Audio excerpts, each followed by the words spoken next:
Hello বন্ধুরা, তো আজকে আমি বানাতে চলেছি শীতকালের একটি জনপ্রিয় খাবার, সেটা হচ্ছে বেগুন ভর্তা। বেগুন ভর্তা আমারও খুব ফেভারিট একটা খাবার। শীতকাল এলেই আমি সপ্তাহে ২-৩ বার এটা আমি খেয়েই থাকি।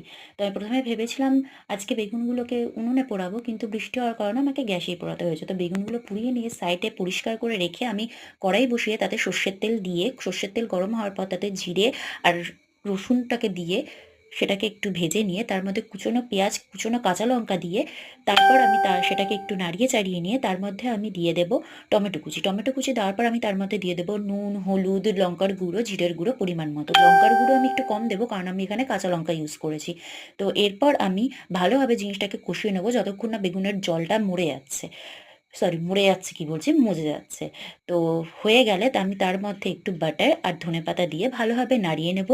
নাড়িয়ে আমি সেটাকে এবার নামিয়ে দেব এবং নামানোর পরও আমি ওপর থেকে হালকা বাটার দিয়ে দেবো। আমার এভাবে বেগুন ভর্তা খেতে খুবই ভালো লাগে। আর তোমরাও এভাবে খেয়ে দেখো, অবশ্যই ভালো লাগবে। আর গরম গরম রুটি বা ভাতের সাথে তো এটা পুরো জমে যাবে। তো দেখা হচ্ছে নেক্সট ভিডিওতে, ততক্ষণের জন্য টাটা।